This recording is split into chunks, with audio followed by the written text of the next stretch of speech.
Il est écrit dans Masechet Psachim, Daf Samechet Amud Bet. La Gemara, elle pose une contradiction entre deux psukim. Dans un pasuk qui est écrit Atzeret l'Hashem Elokecha, quand on te parle de Yom Tov, on dit c'est une fête en l'honneur de Hachem. Et dans un autre pasuk qui est écrit Atzeret Tiyeh Lachem. La fête, elle est pour vous.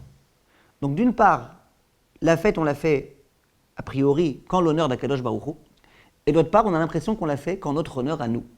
Donc c'est un petit peu difficile d'allier ces deux versets. Tu le fais en l'honneur de qui? En l'honneur d'Hachem ou en l'honneur de toi-même? Viennent les Chachamim de la Mishnah, et ils sont en discussion. Vient Rabbi Eliezer, et il dit, ben tu as le choix. Soit tu accomplis le premier verset, soit tu accomplis le deuxième verset.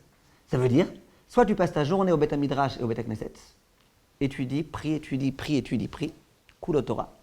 Soit tu fais Kulo Lachem, toute la journée, des repas, des festins, des siestes, tout ce que tu veux. Comme ça, tu te ranges dans l'un des versets. Mais ne fais pas moitié-moitié. Si tu fais moitié-moitié, alors tu n'as rien fait. Tu n'as fait ni l'un ni l'autre. Ça, c'est Rabbi Eliezer. Rabbi Yoshua dit pas du tout. Pourquoi tu ne ferais pas le compromis entre les deux versets? De dire que tu peux accomplir les deux en faisant moitié ceci, moitié cela. Chetzieu, partage-le. Chetzio lachem, chetzio lachem. La moitié pour toi et la moitié pour Akadosh Baruch Hu. Donc on a une marloquette, comment se comporter. En général, ce qu'on essaye de faire, c'est moitié-moitié. Mais il y a l'opinion de Rabbi Eliezer qui dit que si tu veux, tu peux passer ta journée à étudier la Torah. Et ne pas manger, ne pas faire le repas, ne rien faire du tout. Vient la même Gemara juste après et dit, là c'est une bombe atomique cette Gemara, Amar Rabbi Elazar, Akol modim be'atzeret, deba inan nami lachem. Si à propos de Sukkot, si à propos de Pessah, tu peux t'amuser à faire Kulo Lachem, Yom Shekulo Torah, oui, eh bien ça c'est vrai pour ces fêtes-là. Par contre, pour Atzeret, pour Shavuot, tu es obligé de manger et de boire et de profiter physiquement. Pourquoi? Yom Shenitnabo Torah l'Israël, c'est le jour où la Torah a été donnée au peuple juif. Pourquoi je dis que c'est une bombe? Parce que moi j'aurais dit complètement l'inverse. À Sukkot, si tu veux, eh ben, tu peux passer ta journée à t'amuser. Mais à Shavuot, c'est le jour où la Torah a été donnée. Eh ben, il faut que tu montres que la Torah c'est quelque chose de sérieux. C'est bien le jour où il faut faire le Yom HaTorah, le jour de Shavuot. Et bien là on dit non, Yom HaTorah fais-le à n'importe quand, mais juste pas à Shavuot. Pourquoi? Parce que c'est le jour où la Torah a été donnée au peuple juif. Incompréhensible. Rashi, sur place, essaie d'expliquer, et il dit les harot chez Noachum Kubal Yom Ze Israël, Shanitna Torah Bo. Il dit quand on mange, on montre qu'on est joyeux ce jour-là. Donc on a envie de montrer que le jour où on a reçu la Torah, c'est un jour qui est joyeux. Et donc on mange. C'est que contrairement à ce qu'on pourrait penser, que la Torah c'est austère et c'est difficile, etc., on vient montrer à nous-mêmes, à nos enfants, à nos proches, aux autres peuples, sachez que le jour où on a reçu la Torah, ce n'est pas un traumatisme, au contraire, regardez, on se réjouit, on est heureux. Mais pourquoi on ne pourrait pas montrer qu'on est heureux en organisant des cours de Torah, en faisant une journée de Teilim, Birkot Amenim, demandez à Rivka, elle peut vous organiser dans un très bon cadre, tout type de choses de ce genre-là, et vous allez voir comment c'est heureux, comment c'est joyeux, etc. Là, on voit que, non, il faut forcément manger et boire, etc. Pas exclusivement, il y a la veillée de Shavuot. Oui, aussi étude, mais il faut aussi manger. Tu ne peux pas dire je fais que la veillée. Question, pourquoi? Pourquoi dans les autres fêtes, toi, Rabbi Eliezer, qui autorise, là, tu interdis? Alors, j'aimerais réfléchir avec vous. Il y a une Gemara dans Shabbat, Gemara explicite, très intéressante. Amar Rabbi Yoshua ben Levi. Rabbi Yoshua ben Levi dit Besha'a she'ala Moshe lamarom, au moment où Moshe Rabbeinu est monté dans les cieux pour recevoir la Torah, Amrou Amalachim, les anges se sont adressés à Hachem et lui ont dit Maleyelo disha benenu. Quel rapport avec un être humain dans les cieux? Les cieux qui sont tellement désincarnés, tellement spirituels. Quel rapport avec un être humain ici sur terre, dans les cieux? Amar Lahem, Hachem leur a répondu Les Kabel Torah, il est venu pour recevoir la Torah, désolé. Amroulo, alors les anges, ils étaient complètement déconcertés, ils ont dit à Kadosh Baruch Hu, Chemda Gnuza Yeshlecha, tu as une Torah qui t'est tellement chère. Chez Gnuza Kodem Sheshet Yeme Bereshit, une Torah qui a été, que tu as toi-même créée bien avant la création du monde. Ata Mevaksha, la tête, les bassar vadam, et tu vas la donner à un être humain. Mais donne-la nous à nous. Maenosh qui tiskerenu. Comment tu peux te rappeler de l'être humain? Ou Ben Adam qui tifkedenu, te préoccuper de l'être humain. Tena hotra ala shamaim, ta splendeur, donne-la aux cieux, ça veut dire donne-la à nous, d'où les anges. Donc, Akadosh Baruch Hu veut donner la Torah au peuple juif. Moshe est là, et les anges ils lui font l'archouma. Ils disent, regarde-moi cet homme-là, c'est quoi cet homme-là? Amar Akadosh Baruch Hu les Moshe. Hachem s'adresse à Moshe, il lui dit, Chazor lahem tshuva. Bechavod, donne-leur une réponse. Donne-leur un argument. Je veux te la donner à toi, la Torah, mais tu es obligé maintenant de leur répondre. Amarlo, alors Moshe a dit, Mitiare ani, shelo yisrefuni be'evel piem. Non, j'ai peur. Ils risquent de me brûler en un instant, de par la buée qui sort de leur bouche, de par le souffle qui sort de leur bouche. Amarlo, Hachem a dit à Moshe Rabbeinu, Echos bekise gvodi, ve'achzer lahem tshuva. Alors, tiens le kissé à kavod, comment on appelle ça, le trône céleste, tiens-le, et maintenant, en le tenant, tu pourras leur donner une réponse. Amar lefanav, alors Moshe Rabbeinu a dit devant Akadosh Baruch Hu, Ribono shel olam, Torah she'ata noten li, ma ktiv ba. Akadosh Baruch Hu, qu'est-ce qu'il y a écrit dans cette fameuse Torah que tu comptais nous donner? Hachem, il lui dit, Anochi Hachem Elokecha. Il écrit, je suis Hachem, ton Dieu, qui t'ai fait sortir d'Égypte. Amar lahem, Moshe dit aux anges, les Mitzraïm yaratem, vous êtes descendus en Égypte. Les pharaons ishtabatem, vous avez été oppressés et soumis à Paro. Torah lama lachem, pourquoi vous voulez recevoir la Torah? Après Moshe il demande qu'est-ce qu'il y a écrit. Hachem il dit écrit lo yeh lecha elokim achrim, tu n'auras pas d'autre Dieu. Or Moshe il leur dit pourquoi vous vous trouvez parmi les idolâtres pour peut-être envisager faire de l'idolâtrie. Après Moshe il demande qu'est-ce qu'il y a écrit. Hachem il dit écrit zachor et yom ha-shabbat. Il faut que tu observes le jour du Shabbat. Mais la chatem osim shtem sechim Shabbat. Pourquoi vous travaillez pour qu'on ait besoin de vous donner l'ordre de vous arrêter de travailler le jour de Shabbat, etc., etc. Qu'est-ce qui est écrit dans la Torah, demande Moshe. Hachem dit kabet avicha ve'etimecha. Tu honoreras ton père et ta mère. Av vahem yesh lachem. Vous avez un père, vous avez une mère. Lo tirtzach, lo tignov. Il y a écrit tu ne tueras pas, tu ne voleras pas. Kina yesh benechem, yetzerara yesh benechem. Et pourquoi vous êtes doué d'un yetzerara pour envisager de tuer, etc. Miyad odou. À ce moment-là, les anges ont dit à Moshe, bon d'accord, tu nous as convaincus. Chez Neymar, comme il est écrit, Hachem a donné nous, Ma'adir Shimcha Bechol Haaretz. Hachem, notre Dieu, combien ton nom est grand sur terre. Et d'un coup, ils n'ont pas dit et en haut. Parce que maintenant, c'est bon, la Torah est descendue sur terre, les anges ont accepté. Il faut comprendre quelle est ici la nature du dialogue entre les anges et entre Moshe Rabbeinu. Qu'est-ce qui s'est passé? Pourquoi dans un premier temps, les anges ont pensé que la Torah leur revenait? Pourquoi ils ne savaient pas qu'il y avait écrit dans la Torah qu'il fallait mettre les tefilines sur la main et qu'il fallait mettre les tefilines sur la tête et qu'eux, ils n'ont ni main ni tête, ni queue. Ils ne savaient pas qu'il y avait écrit dans la Torah qu'il faut honorer son père et sa mère, eux, ils n'ont pas de père et de mère. Et qu'est-ce qui s'est passé? Et alors, comment Moshe Rabbeinu, finalement, a réussi à les convaincre? En dehors de ça, il y a un autre midrash. Là, ce n'est plus une Gemara explicite comme ce que je vous ai lu maintenant, c'est un midrash. Le midrash dit qu'au moment où Moshe Rabbeinu est monté pour recevoir la Torah, Bikshu malaché asharet lifgoa be Moshe. Les anges, ils ont voulu faire du mal à Moshe. Asalo akadosh baruch hu klasterin shel Avraham Avinu. Hachem, il a fait en sorte à un moment donné que le visage de Moshe Rabbeinu ressemble à celui de Avraham. Amar lahem akadosh baruch hu. Alors là, Hachem s'est adressé aux anges et il leur a dit, Iatem mitbaishim emenu. Vous n'avez pas honte de lui, cette incarnation d'Avraham Avinu? Loze sheyaratem etzlo v'achaltem betor beto. Vous vous rappelez, quand vous êtes descendu dans la fameuse tente de Avraham Avinu et qui s'est fatigué, lui et sa femme, pour vous donner à manger, vous allez le tuer maintenant, vous avez envie de lui faire du mal. Il faut comprendre. D'abord, qu'est-ce qui se passe dans ce midrash? Quel rapport avec Avraham Avinu? Et ce qu'il faut aussi comprendre, c'est savoir si on dit que les anges, ils sont tellement spirituels, qu'est-ce qu'ils ont voulu manger et boire chez Avraham Avinu? Comment ça se fait qu'à ce moment-là, ils ont mangé et qu'ils ont bu? Avraham Avinu leur a donné de la viande et du lait. Toute la question qui se pose, comment c'est possible qu'ils aient mangé de la viande et du lait? Basar bechalal. Mais pourquoi ils mangent si c'est des anges? Il faut comprendre ce qui se cache ici. Alors, on va essayer, Bezrat Hashem, de comprendre, d'analyser quel était ici le débat entre Moshe et les anges. Et c'est un débat, vous allez voir, très intéressant, pas mal inspiré du Maharal, mais avec quelques rajouts. Le Maharal nous dit d'abord une chose de très importante. Nous, on a l'impression ici qu'il y avait Akadosh Baruch Hu qui dit à Moshe Bechavod, qui dit aux anges, allez, qu'est-ce que vous répondez? Allez, un partout, machin. Il dit, le Maharal, c'est pas ça. Quand Akadosh Baruch Hu a décidé de donner la Torah à Moshe Rabbeinu, c'est un fait. Il n'y a plus de quoi discuter. Les anges, ils ne vont pas commencer à se plaindre. Moshe Rabbeinu, il n'a pas besoin de défendre Akadosh Baruch Hu. Il n'a pas besoin de plaidoyer Akadosh Baruch Hu. Donc il faut comprendre que si Akadosh Baruch Hu a dit que la Torah doit être donnée aux hommes, c'est comme ça et il n'y a pas lieu de discuter. Or, c'est quoi toute cette discussion-là entre Moshe Rabbeinu et les anges? Dit le Maharal, c'est les questions qui devraient se poser. Ça veut dire, Hachem a dit qu'on donne la Torah, d'accord, mais il y a quand même des questions qui peuvent se poser. Comment ça se fait qu'on donne la Torah? Pourtant, les anges, ils pourraient très bien dire que ça leur revient à eux. Et sur ça, il y a une réponse. Et sur ça, Moshe a peur.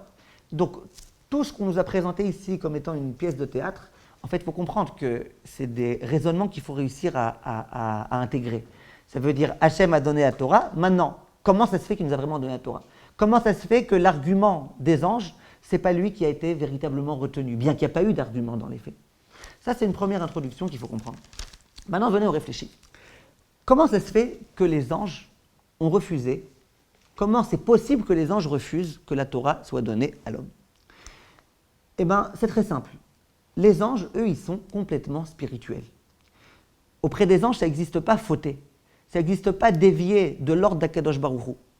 On ne peut pas dévier. Hachem nous donne une mission, on l'accomplit. Et immédiatement, et avec entrain, et avec rapidité et zèle. Chez les anges, évidemment, il n'y a pas de libre arbitre, mais on accomplit tout de façon extrêmement spirituelle. Dans les cieux, tout est tellement spirituel. Sur terre, regardez malheureusement comment tout est tellement matériel et comment il y a tellement de sollicitations à faire le mal et comment on peut déraper facilement et comment on dérape facilement. Viennent les anges et disent à Kadosh Baruch Hu, ta Torah qui a été créée avant la création du monde. Avant la création du monde, vous imaginez bien que tout ne pouvait être que spirituel, il n'y avait même pas de matérialité sur terre. Cette Torah, tu l'as créée avant la création du monde. Alors cette Torah, si déjà tu dois la donner et que tu veux vraiment la valoriser, ne la donne pas à des hommes. Pourquoi? Parce que les hommes, ils fautent, et ils risquent de fauter, et ils vont fauter. Alors, ce n'est pas dégrader un petit peu ta Torah de la donner aux hommes. Or, c'est vrai qu'eux, ils ont des mains pour mettre les tefilines, qu'ils ont des parents à honorer, s'ils réussissent à les honorer, et qu'ils ont tout type de choses qui pourraient nous dire que la Torah les concerne. Mais il n'empêche que l'homme, c'est un fauteur. Et donc, ça serait tellement dommage de donner cette Torah spirituelle à des hommes tellement matériels. Ça, c'est l'argument des anges. Maintenant, les anges, attention, qu'est-ce qu'on peut leur objecter? On peut leur objecter, d'accord, vous avez raison que l'homme, potentiellement, il peut fauter. Mais il n'empêche que vous avez une grande partie de la Torah qui ne vous concerne pas. Comment vous allez mettre les tefilines? Comment vous allez honorer vos parents que vous n'en avez pas? Il y a une grande partie de la Torah qui, indéniablement, ne vous concerne pas. Quelle est la réponse à ça? La réponse que beaucoup de commentateurs donnent, dont le Maharsha et le Maharal et beaucoup, c'est de dire la chose suivante. Dans la Torah, il y a deux parties. Il y a la partie de l'action et il y a la partie de la compréhension, de la réflexion. J'allais dire, il y a la philosophie et il y a l'acte, la pratique religieuse. Maintenant, nous, qu'est-ce qu'on est censé essayer de faire? D'une part, on est censé méditer le message de la Torah, toute la partie réflexion. D'autre part, on est censé accomplir toute la partie de la Asiya. Maintenant, les anges, ils disent à Kadosh Baruch Hu, c'est vrai qu'une grande partie de l'action, on ne pourra pas l'accomplir. Mais il n'empêche que toute la partie réflexion, nous, dans les cieux, on pourra réfléchir, on pourra étudier, on pourra faire des chavrutot, on pourra essayer de comprendre, intégrer, étudier à un niveau philosophique extrêmement élevé. Toute la partie qui est malgré tout importante dans la Torah, qui est l'étude de la Torah, on pourra l'accomplir. Donc on a le choix. Soit tu donnes la Torah à l'homme, mais l'homme, il risque de fauter. Donc la partie action, bof. La partie réflexion, tu sais les hommes comment ils sont intéressés. Et puis dès qu'ils ont une idée dans la tête, ils peuvent prendre toute la Torah et la retourner complètement pour que ça aille dans leur sens. Donc je comprends que l'homme, il est plus concerné par Mitzvah Tefillin que nous. Mais l'homme, il est complètement à côté de la plaque. L'homme, il est matériel. La Torah est spirituelle. A priori, cet argument, c'est un argument qui est fort. Sur ça, vient Akadosh Baruch Hu. Attendez, je précise encore un point. Et qu'est-ce qu'ils disent les anges? Ils disent Ma enosh ki tizkerenu ou ma adam ki tifkedenu. Enosh, ça fait allusion à la neshama. Adam, ça fait allusion à Adama. Pourquoi l'homme on l'appelle Adam? Parce qu'il a été pris de la terre. Donc Adam, ça fait allusion au corps de l'homme, à la matérialité de l'homme. Enosh, ça fait allusion à sa partie spirituelle. Les anges, ils disent à Kadosh Baruch Hu, Ma enosh ki tizkerenu. Même l'homme avec sa neshama, combien il mérite que tu te rappelles de lui de façon favorable et que tu lui donnes la Torah? Uma Adam qui tifkedenu. Tifkedenu, c'est comme on dit à Rosh Hashanah. Ça veut dire te souvenir pour essayer de punir quand il faut. Il dit, pourquoi tu veux punir l'homme s'il faute? L'homme, c'est un animal, Adama, il est complètement matériel, s'il faute, c'est normal. Pourquoi tu veux m'en ordonner une Torah qui va faire qu'ils vont être punis? Laisse-les tranquilles, ils sont complètement out. Vient Kadosh Baruch Hu et dit à Moshe Rabbeinu, allez, donne-leur une réponse. Moshe Rabbeinu a peur. De quoi il a peur? De aval piem, du souffle qui sort de leur bouche. Il a peur de se faire littéralement brûler, incendier, par le feu qui va sortir, par le souffle qui va sortir de leur bouche. C'est quoi ce souffle qui sort de la bouche? Disent tous les commentateurs. C'est quoi le souffle? C'est la partie peut-être la plus spirituelle de l'homme. La bouche, c'est par elle qu'on peut étudier, qu'on peut transmettre, qu'on peut faire tellement de choses, qu'on peut s'adresser à Kadosh Baruch Hu. Et le souffle qui sort de la bouche, le souffle, c'est tout ce qu'il y a de plus spirituel. C'est pas pour rien que le chauffard, c'est avec le souffle, c'est pas pour rien qu'il y a beaucoup de mitzvot qui sont accomplies par la parole. Le souffle, c'est ce qu'il y a de spirituel. Quand Moshe Rabbeinu dit « j'ai peur du souffle des malachim », ça veut dire, ils ont raison. Les malachim, eux, ils sont vraiment hyper spirituels. Leur souffle est spirituel, tout est spirituel, ils ont raison. Moi, j'ai rien à faire en haut. Alors, c'est vrai que moi, Baruch Hashem, j'ai des mitzvot à accomplir et que j'essaye d'être un homme bien, droit, correct, mais il n'empêche que je suis un Yelod Isha, je suis un être humain. Je suis un être humain, je suis matériel malgré tout, je suis obligé de manger, de boire, de faire des choses. Or qu'eux, ils sont spirituels. Donc dit Moshe Rabbeinu à Kadosh Baruch Hu, on comprend bien qu'il ne l'a pas vraiment dit, mais que ce que Moshe devrait dire à Kadosh Baruch Hu dans cette situation, c'est « Non, ils ont raison. Qu'est-ce que tu veux que je fasse? Observe, donne la Torah aux anges, et puis voilà. » Vient Kadosh Baruch Hu et dit à Moshe Rabbeinu « Echos bekisei kvodi. » Tiens mon trône céleste et donne-leur une tchouva. Et là, Kadosh Baruch Hu vient avec un grand chidouche. Il vient enseigner à Moshe Rabbeinu un grand chidouche qu'il faut qu'on se rappelle tous les jours, nous tous. C'est quoi ce grand chidouche? Ce grand chidouche, c'est que l'homme, il a une place qui est vraiment dans le Kisei HaKavod. Ça, c'est des gemarot explicites, des enseignements explicites de Chazal. Il y a écrit que dans le ciel, il y a le trône céleste. Vous imaginez, c'est quoi là-bas la splendeur et la grandeur du trône céleste? Il y a écrit que les anges, eux, ils sont autour du trône céleste. Ils ne peuvent pas s'approcher sur le trône lui-même. Par contre, l'homme, il est littéralement en dessous du trône céleste. Il y a un passouk dans Yecheskel dans lequel on dit que sur le trône céleste, on a vu quelqu'un qui ressemblait à un homme. Chachamim disent, on voit que la place de l'homme, potentiellement, c'est au niveau du trône céleste. Tachat Kisei HaKavod, quand on parle des tzadikim, on dit ils sont mis tachat les Kisei HaKavod. Ça veut dire que l'homme, il est plus proche que les anges, plus proche d'Hachem que les anges. Maintenant, qu'est-ce qui fait que l'homme peut être proche du Kisei HaKavod? Plus il s'écarte de la matérialité qui n'est pas bonne, plus il enlève les écrans qui le séparent du Kisei HaKavod, plus il est proche du Kisei HaKavod. Plus il met une matérialité qui n'a aucun sens, avec des mauvaises intentions, stam comme ça, plus il s'écarte du Kisei HaKavod. Vient Kadosh Baruch Hu et dit à Moshe Rabbeinu, Moshe, toi tu es un homme saint, toi tu es un homme qui fait attention à tout. Toi tu es quelqu'un, contrairement à ce que tu penses, qui a une place dans le Kisei HaKavod. Ça veut dire que si tu penses que les anges ils sont supérieurs à toi, parce qu'eux ils sont complètement spirituels, détrompe-toi. C'est vrai que l'homme est matériel, mais quand l'homme est capable de s'élever, de se rapprocher d'Hachem, il peut arriver à un niveau où même les anges ne peuvent pas arriver. Ça s'appelle comment? Kisei HaKavod. Donc, Moshe Rabbeinu, Akadosh Baruch Hu dit à Moshe, tu tiens le Kisei HaKavod, comprends que tu as une place là-bas, comprends que grâce au fait que tu te sois distancié de la matérialité et que tu es spirituel, tu as une place dans le Kisei HaKavod, et si tu as une place dans le Kisei HaKavod, déjà ils ne peuvent plus rien dire les anges. Qu'est-ce qu'il fait là? C'est un être humain. L'être humain, il peut arriver à un niveau supérieur au malachim. On va expliquer dans un instant pourquoi et dans quel sens. Maintenant, il y a un autre petit shtikelé qu'on peut rajouter. C'est quoi Arzer Lahem Tshuva? Donne-leur une réponse, littéralement. Il y a un des commentateurs qui dit, de façon très jolie, il dit, c'était quoi l'argumentaire des anges? Les anges, ils disent, c'est vrai que la partie accomplissement des mitzvot, ils peuvent la faire. Oui, alors que nous, on ne peut pas. Mais eux, ils vont fauter. Hachem dit à Moshe Rabbeinu, Arzer Lahem Tshuva. Dis aux anges que chez les Juifs, il y a un concept qui s'appelle la Tshuva. Et donc, dis-leur aux anges, vous pensez que quoi, vous? Vous pensez que l'homme, c'est un fauteur et puis voilà? Non, l'homme, il peut faire teshuva. Et attention, parce que l'homme, s'il fait teshuva, c'est averot, ça se transforme en mitzvot. Donc, très rapidement, il va vous dépasser, à vous, les anges. Vous vous dites, nous, on n'a jamais fauté, on est irréprochable, d'accord? Donc, vous n'avez pas le concept de teshuva qui peut transformer vos averot en mitzvot et vous permettre de grandir de façon tellement grande. Donc, vient Kadosh Baruch Hu et dit à Moshe, détrompe-toi. C'est vrai que tu es matériel, mais sache que tout en étant matériel, tu as une place dans le monde spirituel le plus important qui est Kisei HaKavod. Ça, c'est ce que dit Akadosh Baruch Hu à Moshe.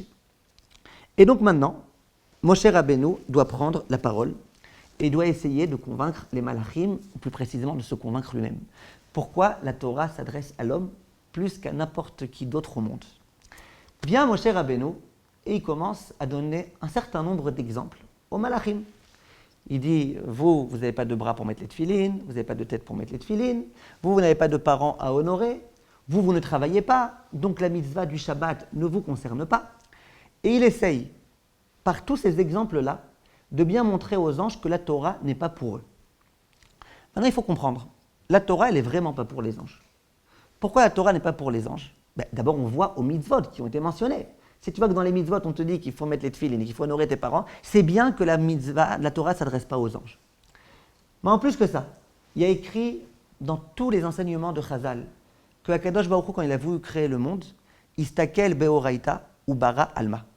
Nous, on a l'impression qu'Akadosh Baruch Hu a créé le monde et qu'une fois qu'il a créé le monde, il dit vous avez des bras, c'est dommage de rien faire avec, mettez des tefilines. Vous avez une tête, autant réfléchir et étudier la Torah. C'est faux. Akadosh Baruch Hu, comme on a dit, la Torah, elle avait été créée avant la création du monde. Il n'y avait pas encore de monde, il y avait déjà la Torah. Akadosh Baruch Hu, il avait déjà réfléchi, il va y avoir une Torah. Il faudra mettre les tefilines, il faudra respecter, honorer le Shabbat.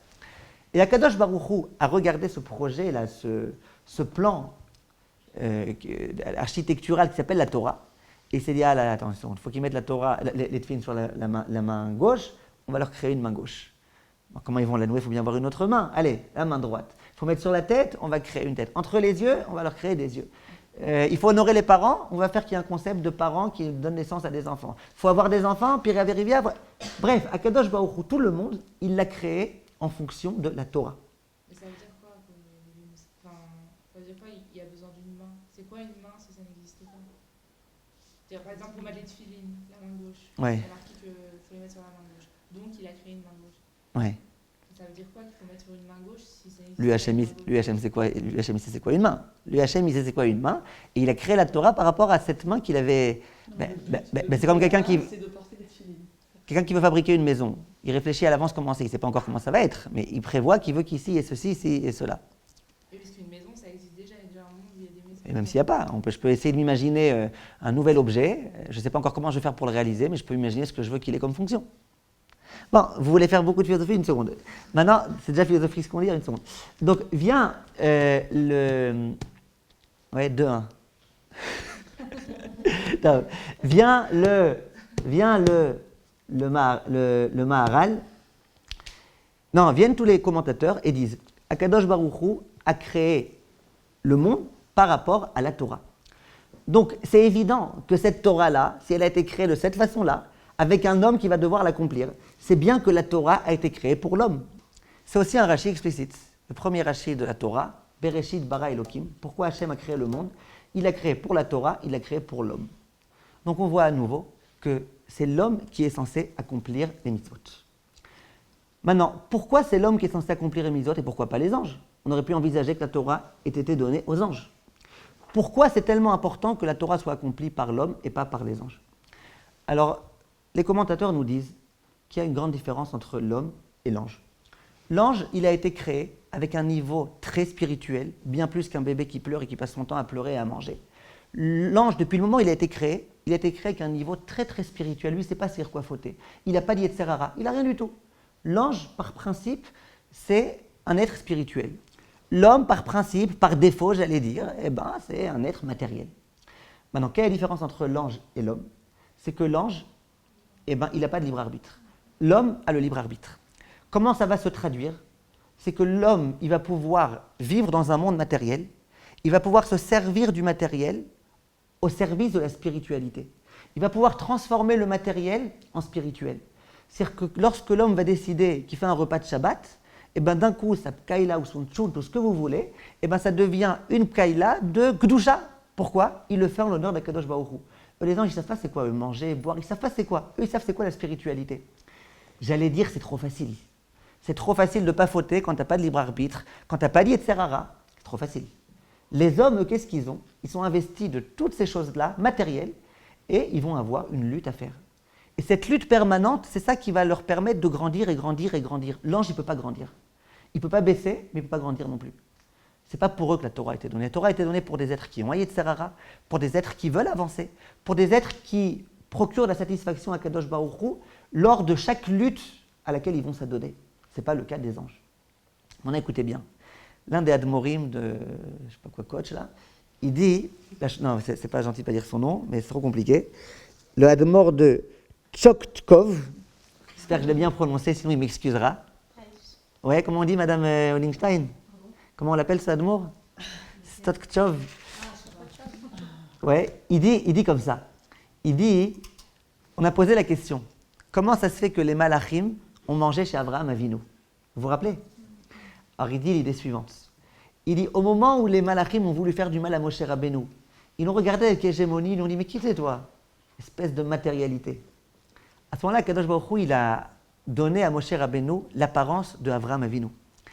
Et il a dit aux anges, vous vous rappelez, vous les anges, quand vous êtes descendus sur terre, et que Abraham Avinu, il vous a accueilli, vous vous rappelez qu'il vous a donné à manger?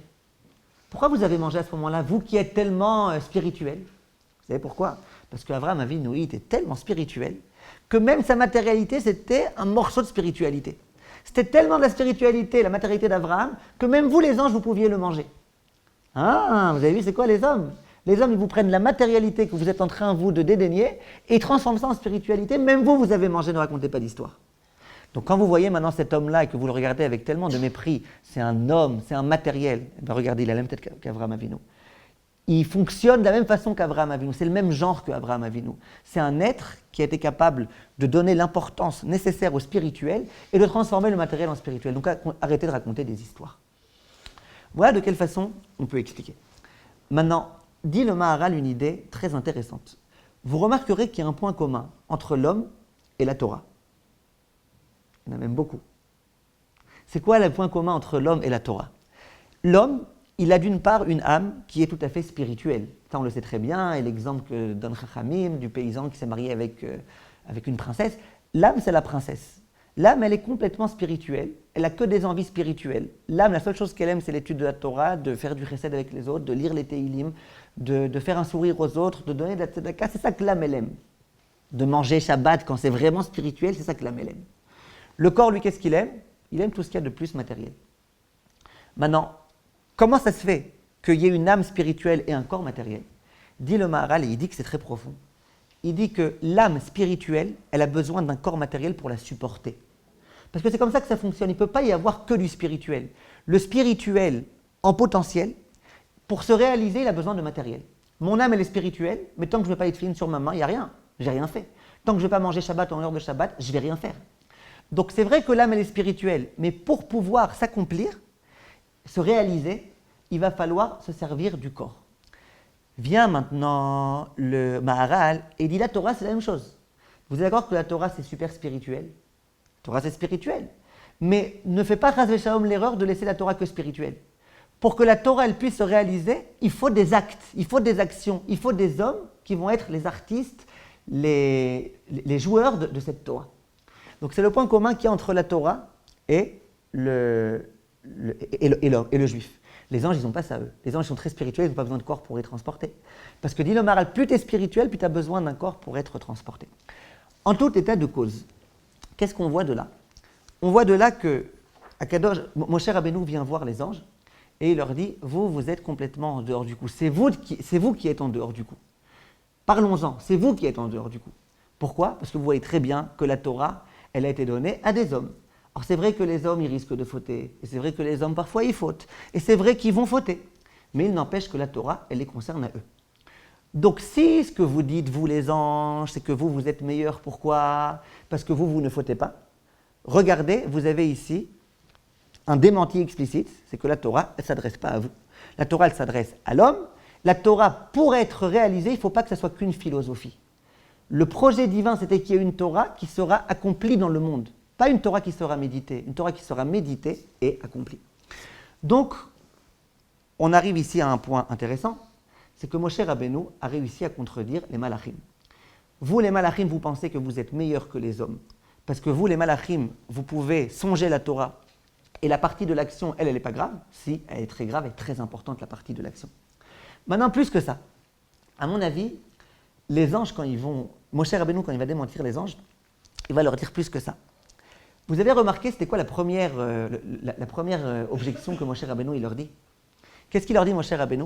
Il leur dit, il y a écrit dans la Torah, je suis Hachem, votre Dieu, qui vous a fait sortir d'Égypte. Il leur dit, vous avez été asservis en Égypte. Vous avez été oppressés par Paro. Et après, qu'est-ce qu'il leur dit? Or, qu'est-ce que vous avez besoin de la Torah? Ça, je ne comprends pas. Qu'ils leur disent, vous n'avez pas de main, vous n'avez pas de pied, vous n'avez pas de tête, vous ne pouvez pas mettre les tefilines, ça je peux comprendre. Vous allez recevoir une Torah qui ne vous concerne pas, puisque l'une des mitzvot, c'est de mettre les tefilines, vous ne pouvez pas les mettre.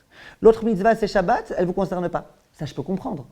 Mais en quoi ça dérange que la Torah, elle se soit adressée à des gens qui ont été en Égypte, eux, ils n'ont pas été? Bon, on n'a pas été, c'est pas grave. En quoi ça dérange de ne pas avoir été?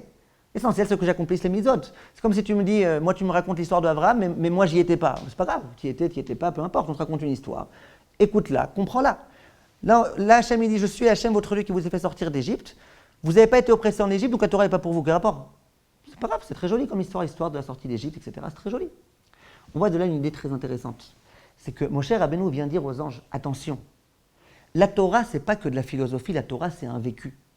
Le peuple juif, pourquoi il est capable de recevoir la Torah et de comprendre la Torah? Parce que le peuple juif, il a connu, c'était quoi, la souffrance en Égypte? Parce que le peuple juif, il a vécu cette expérience de voir la main d'Akadosh Baruch Hu, qui a ouvert la mer Rouge. Le peuple juif, il a vécu tout ça. Vous n'avez pas été oppressé en Égypte, vous ne savez pas c'est quoi l'esclavage, vous ne savez rien, vous n'avez pas eu le bagage du vécu nécessaire du juif, vous ne pouvez pas y être. Parce que quand on a envie de comprendre quelque chose, quand on a envie de vivre une situation, c'est sûr que plus on a d'expérience, plus on pourra réussir à la comprendre. Vous êtes d'accord avec moi? Si je veux maintenant me poser une question qui ne me concerne pas du tout, j'aurai beaucoup de mal à me sentir impliqué. Si je me sens concerné, je me sentirai impliqué, je pourrai mieux comprendre la chose. Bien, Moshe Rabbeinu a dit au Malachim, qu'est-ce que vous prétendez, vous, que toute la partie philosophique de la Torah, elle vous concerne? Même la partie philosophique, elle ne vous concerne pas. Qui est-ce qui peut comprendre, ça veut dire quoi les mitzvot de la Torah? Celui qui a été en Égypte, celui qui a reçu la Torah, celui qui était au pied du Har Sinaï, celui qui a reçu qui va recevoir cette montagne sur la tête. C'est à lui que cette Torah, elle s'adresse. Donc, moralité, vous, les anges, vous n'êtes pas concernés par la Torah du tout. La partie de l'action, vous ne pouvez pas l'accomplir. La partie philosophique, il vous manque beaucoup de données. Vous avez des grandes lacunes. Parce que vous êtes complètement spirituel, mais vous n'avez pas été en Égypte. Vous n'avez pas réussi à vivre avec Akadosh Baruch Hu. Il vous manque beaucoup de choses. Donc la Torah ne vous concerne pas. La conclusion donc à laquelle tout cet épisode de la Gemara nous mène, c'est de dire que la Torah, elle a été donnée aux hommes. Si ça peut nous rassurer, la Torah nous a été donnée à nous. C'est vrai qu'on faute. C'est vrai que parfois on a du mal. C'est vrai que parfois on a un instinct un peu animal, osons le dire, qui nous empêche de faire des bonnes choses. Mais c'est à nous que la Torah a été donnée. Hachem aurait très bien pu la donner aux anges, ils ne se sont pas gênés, les anges, de la revendiquer, de la demander, mais non, la Torah, elle n'est pas pour eux. La Torah, elle est pour nous. Nous les petits, nous les matériels, nous qui vivons dans un monde dans lequel, voilà, sans arrêt, il faut faire ceci, il faut faire cela, il faut manger, il faut boire, il faut aller aux toilettes, il faut aller réparer son téléphone qui s'est cassé, il faut aller faire ceci, il faut aller faire cela. On vit dans un monde matériel. Mais ce n'est pas pour autant que la Torah ne nous concerne pas. Au contraire, c'est pour nous que la Torah a été donnée. Il faut absolument qu'on se rappelle de ça. Et c'est là qu'arrive la fête de Shavuot. La fête de Shavuot, on est en train non seulement de se remémorer de cette grande révélation, de ce très grand cadeau qu'on a reçu, la Torah, mais qu'on ne pense pas que c'est simplement une commémoration. Le jour de Shavuot, chaque année, comme tous les Chachamim nous enseignent, on va recevoir la Torah à nouveau. Nous tous, on va recevoir la Torah à nouveau. Le jour où on reçoit la Torah, disent Chachamim, ce jour-là, tu es obligé de manger et de boire. Ça ne veut pas dire que tu n'as pas le droit aussi d'étudier la Torah. Va faire la veillée, va prier, bien sûr. Mais n'ose pas ce jour-là ne faire que Torah. Pourquoi tu t'es pris pour un ange? Pourquoi tu crois que c'est bien être un ange? Non. Si jamais tu avais été un ange, tu aurais été moins bien que l'ange. Les anges, ils sont meilleurs que toi. Toi, tu n'es pas un ange, toi, tu es un homme. Et de croire que la beauté de la Torah, c'est de dire, moi, je fais Kulo Torah, je fais Kol Hayom Torah, que Torah, et je ne mange pas et je ne bois pas, c'est faux. C'est pas ça la beauté de la Torah. La beauté de la Torah, la grandeur de l'homme, elle est dénotée par le fait que toi, tu es matériel. Dans ton monde matériel, tu prends le matériel, tu le transformes en spirituel. C'est ça qui nous a permis de recevoir la Torah. Sinon, c'est les anges qui l'auraient reçu. Parce qu'en matière d'anges, ils sont meilleurs que nous, eux.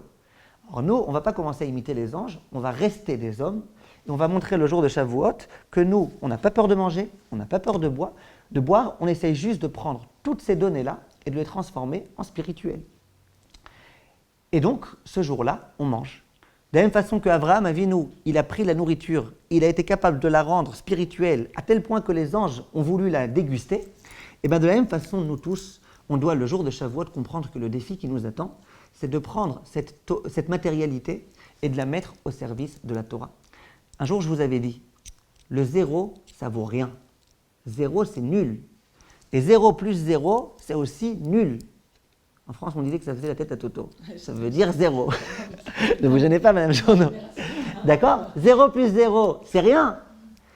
D'accord. Alors, comment tu fais pour donner une importance au 0? Eh bien, avant le 0, tu mets un 1. Si tu mets un 1 avant le 0, tu as déjà 10.